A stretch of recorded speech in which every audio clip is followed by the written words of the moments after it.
ओम नमः शिवाय, जय महाकाल, हर हर महादेव। कैसे हैं आप सभी लोग। तो देखिए, आप सभी जानते हैं ये जो 16 दिन होते हैं ना श्राद्ध पक्ष के, इन्हें पितृ पक्ष के नाम से भी जाना जाता है और ये आपके पितरों को समर्पित होते हैं। तो पितृलोक से जो आपके पितृ होते हैं वो सीधे आपके घरों में आते हैं इन 16 दिनों में, और आपके घर से जो भी आप उनके लिए भोग चढ़ाते हो, जो भी उनके लिए रखते हो, उसे खा करके वो तृप्त होते हैं और भर भर के आपको आशीर्वाद भी देकर जाते हैं अगर वो आपसे प्रसन्न हो जाते हैं। तो अगर आप भी अपने पितरों को प्रसन्न करना चाहते हैं ना, और चाहते हैं कि उनका आशीर्वाद हमेशा आपको मिलता रहे, हमेशा आपके घर से दुख कष्ट तकलीफ सब कुछ दूर रहे, तो आपको अपने पितरों को प्रसन्न करने के लिए आसान से उपाय ज़रूर करने चाहिए। देखिए, पूज्य गुरुजी की कथा से ही सुनकर बहुत अच्छे से आज जो उपाय हम आपको बताएंगे बहुत ही सरल शब्दों में बताने वाले हैं। एक एक चीज़ आपको ऐसे बताएंगे कि आपको अच्छे से समझ आ जाए। तो पूज्य गुरुजी ने बताया है कि जिनके पितृ प्रसन्न होते हैं ना, जो लोग अपने पितरों को प्रसन्न कर लेते हैं,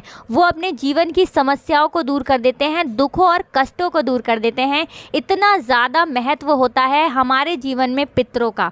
तो हमेशा अपने पितरों को प्रसन्न करने के लिए हमें उपाय करने ही चाहिए। अब देखिए, पितृ जब हमारे प्रसन्न होते हैं तो हमारे घर में धन संपदा बढ़ती है, घर में लोगों की तरक्की होती चली जाती है, सुख समृद्धि का वास होता है। और अगर पितृ नाराज हो जाते हैं ना, तब आपको जीवन में आप देखेंगे, देखिए पितृदोष दिखता नहीं है, लेकिन आप इसको ऐसे पहचान सकते हैं कि बीमारियां, घर में पैसे की कमी, ठीक है ना, लोगों का दुखी रहना, कभी ना कोई समस्याएं घटित होते रहना, कुछ ना कुछ घटनाएं घटित होती रहना, ये सब लक्षण होते हैं कि आपके घर में, आपके जीवन में पितृदोष लगा है और कहीं ना कहीं आपके पितृ जो हैं वो आपसे नाराज चल रहे हैं। तो अगर आप भी चाहते हैं कि आपके पितृ प्रसन्न होकर आपको आशीर्वाद देकर जाएं, आपके जीवन के कष्ट दुख तकलीफ सारे के सारे खत्म हो जाएं, और इसी के साथ अगर आपकी कोई भी बड़ी मनोकामना है, कोई विशेष मनोकामना जो आप चाहते हैं कि पूरी हो जाए ना, तो आपको ये 16 श्राद्ध के 16 बेल पत्र वाला उपाय ज़रूर ही कर लेना चाहिए। तो इस उपाय को करने से आपके जो पितृ होंगे वो पितृलोक में प्रसन्न होंगे, आपको आशीर्वाद भी देंगे। और श्राद्ध पक्ष खत्म होने तो दीजिए, देखिएगा कि आपकी मनोकामनाएं कैसे पूरी होती हैं। तो पूज्य गुरुजी की कथा से सुनकर उपाय आपको बिल्कुल अच्छे से बताएंगे, जिससे कि आपको उपाय समझ में आ जाए।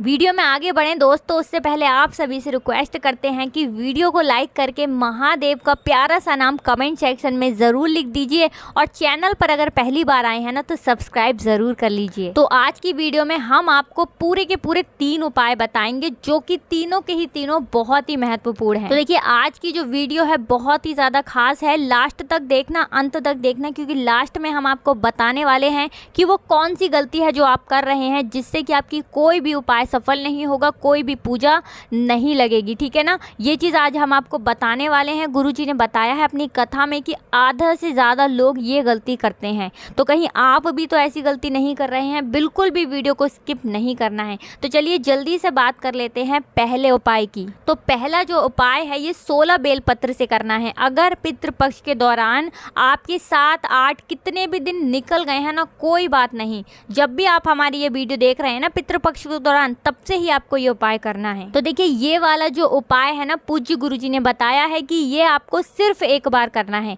कौन सी खास तिथियां होती हैं, देखिए अष्टमी हो गई, और क्या बोलते हैं श्राद्ध पक्ष की शिवरात्रि हो गई, एकादशी हो गई, ये जो तिथियां होती है ना, ये सारी की सारी विशेष होती हैं, इन्हीं पे आपको ये उपाय करना है। नौमी वाले दिन भी करते हैं, प्रदोष वाले, जिस दिन प्रदोष व्रत पड़ता है ना पितृपक्ष में, उस दिन भी आप कर सकते हैं। जो भी विशेष तिथियां होती है ना, तो तब आपको ये उपाय करना है। जैसा कि आप जानते हैं, अभी एकादशी आनी बाकी है, शिवरात्रि आनी बाकी है, अमावस आनी अभी बाकी है, ठीक है ना, पितृपक्ष के दौरान। तो किसी भी दिन आप ये एक बार उपाय कर लीजिएगा। तो देखिए, किन लोगों को करना है, जिनकी कोई बड़ी मनोकामना है, कोई विशेष मनोकामना जो चाहते हैं लंबे समय से पूरी हो जाए मगर नहीं हो रही है ना, तो उन लोगों को ये वाला उपाय करना है। देखिए, आपको स्क्रीन पर बेल पत्र दिख रही होगी। तो देखिए, आपको 16 बेल पत्र लेने हैं जो कहीं से भी खंडित ना हो। अगर आपको नहीं मिलते हैं तो आप महादेव की शिवलिंग पर जो बेल पत्र चढ़े होते हैं उनको भी उठाकर धोकर इस्तेमाल कर सकते हैं,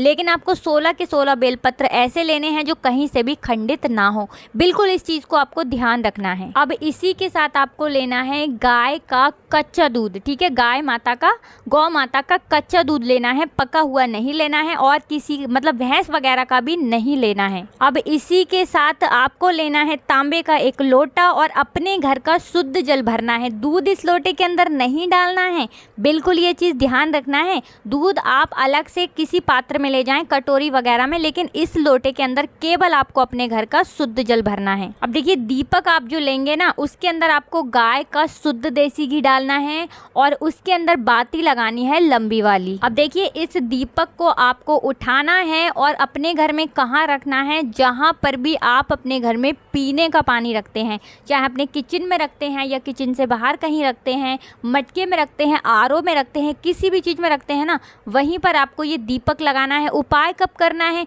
सुबह के समय भी कर सकते हो, शाम के समय भी कर सकते हो, ठीक है ना। अगर सुबह 10 से लेके 12 बजे के बीच करते हो तो बहुत ही उत्तम है, क्योंकि वो जो समय होता है हमारे पितरों के लिए ही होता है। एक चीज़ आपको ध्यान रखनी है, जब भी आप ये दीपक जलाओगे ना, तब इसकी जो लौ होगी वो दक्षिण दिशा की तरफ होनी चाहिए और अपने पितरों का ध्यान करते हुए आपको ये दीपक जलाना है। अब देखिए इसके बाद आपने जो 16 बेलपत्र ली हैं वो, और जो आपने दूध लिया है वो, ये चीज़ें लेकर आपको कहाँ पहुँच जाना है? देवादिदेव महादेव के मंदिर में। जो जल लिया है ना वो भी आपको अपने साथ लेकर जाना है। तो ये चीज़ें लेकर जब आप पहुँच जाएंगे देवादिदेव महादेव के मंदिर में, तब आपको अपना जो मुख है, अपना जो फेस है वो उत्तर दिशा की तरफ करना है। अब उत्तर दिशा की तरफ फेस जब आप अपना कर लेंगे, उसके बाद आपको वहीं पर बैठना है। अब जब आप बैठ जाएंगे तब आप जो बेल पत्र लेकर गए हैं ना, आपको बेल पत्र कहाँ से पकड़नी है? जहाँ पे हमने गोला सर्किल बना दिया है ना रेड कलर का,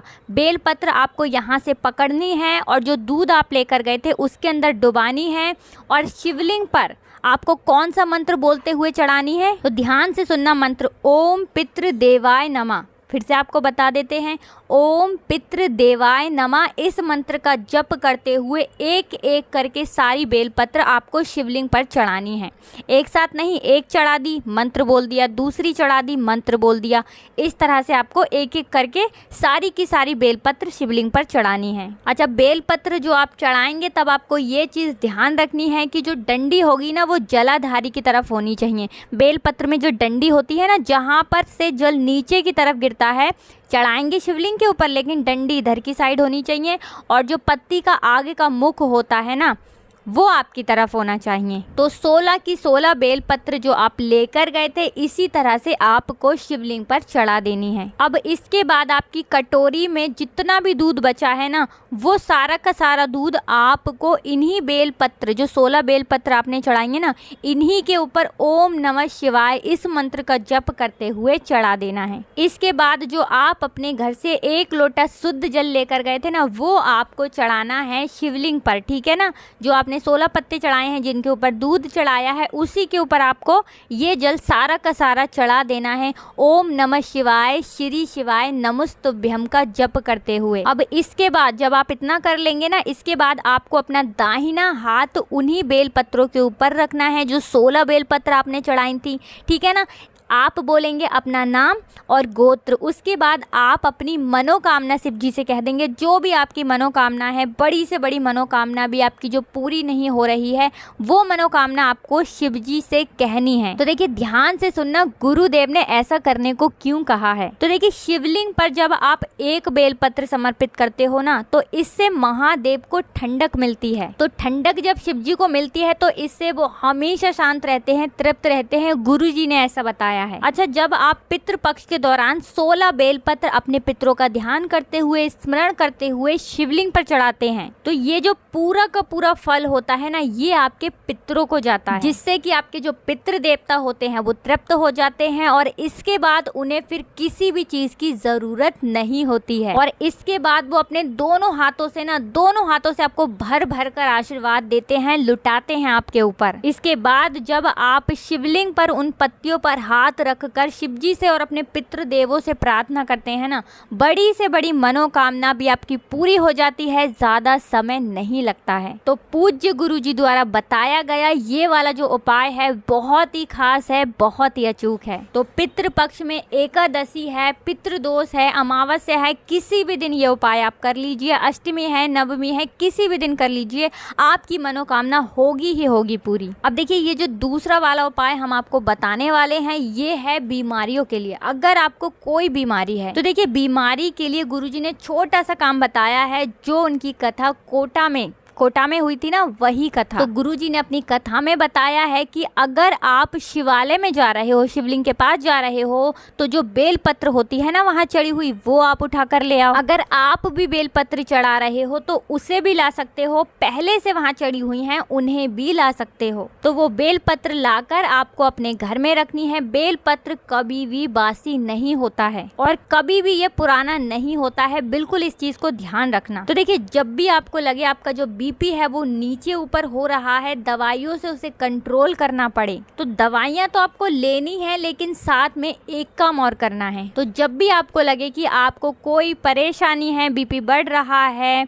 या फिर आपको शुगर की दिक्कत है, कुछ भी ऐसा लगे हाई हो रहा है, तो आपको दिन में सिर्फ एक बार इस बेल पत्र को, जो आपको स्क्रीन पर दिख रही है ना, जहाँ गोला बना हुआ है, यहाँ से पकड़कर कुंदकेश्वर महादेव के नाम से, ध्यान से सुनिएगा, कुंदकेश्वर महादेव के नाम से खा लेना है चबा चबा कर। तो इतना करने के बाद आप नाप कर देख लेना, आपका जो बीपी होगा, आपका जो शुगर होगा ना, वो बिल्कुल कंट्रोल में होगा, बिल्कुल ठीक होगा। तो ये हमारे देवादिदेव महादेव का शिव तत्व है, करके देख लेना। और अगर लगातार करते हैं ना तो आपका बीपी, आपका शुगर हमेशा कंट्रोल में रहेगा। तो चलिए अब जल्दी से आपको तीसरा उपाय भी बता देते हैं। ये उपाय पितृदोष को पूरी तरह से आपके घर से समाप्त कर देगा, खत्म कर देगा।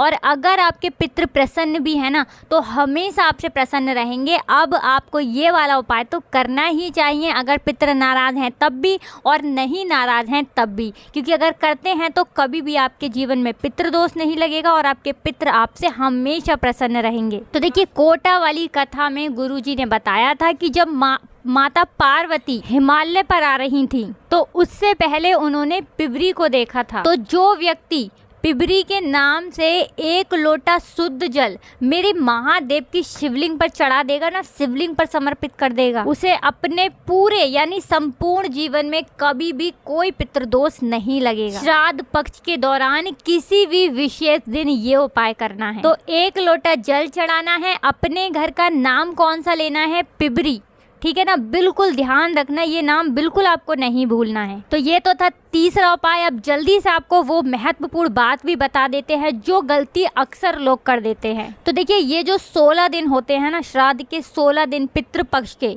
इन पितृपक्ष में 16 दिनों के अंदर मतलब 16 जो श्राद्ध पक्ष होते हैं उन दिनों के अंतर्गत कभी भी आपको दूध और जल को मिश्रित कर नहीं चढ़ाना है। और चढ़ाना कहाँ नहीं है, शिवलिंग पर नहीं चढ़ाना है, ठीक है ना। दूध और जल को मिक्स करके आपको 16 दिन जो श्राद्ध पक्ष के होते हैं, पितृपक्ष के होते हैं, इनमें आपको शिवलिंग पर दूध और जल को मिक्स करके नहीं चढ़ाना है। देखिए ऐसा आप कर सकते हैं कि पहले आप दूध चढ़ा दीजिए, उसके बाद में आप जल चढ़ा दीजिए, या फिर आप दूध पहले चढ़ा दें उसके बाद जल चढ़ा दें। मिक्स करके आपको श्राद्ध पक्ष के दौरान कभी भी ये काम नहीं करना है कि मिक्स करके आप चढ़ाएं। अब देखिए बहुत सारे लोगों को यहाँ पर कंफ्यूजन होगा कि गुरुजी ने तो अपनी कथा में बताया था कि अगर बुरे सपने आ रहे हैं पितृपक्ष के दौरान तो आपको दूध और जल को चढ़ाना है। तो देखिए वो चढ़ाना कहाँ था, पीपल की जड़ में चढ़ाना था, शिवलिंग पर नहीं। तो पीपल की जड़ में तो आप दूध और जल मिक्स करके पितृपक्ष के दौरान चढ़ा सकते हैं। अगर आपको पितृपक्ष के दौरान सपने आते रहते हैं, सही सपने नहीं आते हैं, नींद पूरी नहीं होती है, लेकिन शिवलिंग पर आपको नहीं चढ़ाना है, बिल्कुल से आपको ये बात ध्यान रखनी है। तो जब तक 16 श्राद्ध हैं, जितने दिन बचे हैं उन दिनों में अब आप ध्यान रखना कि दूध और जल को मिक्स करके आपको शिवलिंग पर नहीं चढ़ाना है। तो आज की वीडियो में बस इतना ही उपाय आपको इस तरह से बताए हैं कि समझ आ गए होंगे। अगर उसके बाद भी आपको कुछ पूछना है तो आप हमसे कमेंट सेक्शन में पूछ सकते हैं, हम जल्दी से जल्दी आपको उसका रिप्लाई ज़रूर करेंगे। अगर आपने अभी तक कमेंट सेक्शन में जयकारा नहीं लगाया है तो हर हर महादेव लिखकर वीडियो को लाइक करके चैनल को सब्सक्राइब ज़रूर कर लेना, जिससे कि आपको हमारी हर वीडियो का नोटिफिकेशन मिलता रहेगा। राधे राधे, जय श्री कृष्ण, हर हर महादेव, जय शिव शंभू, जय हो पितृदेव की।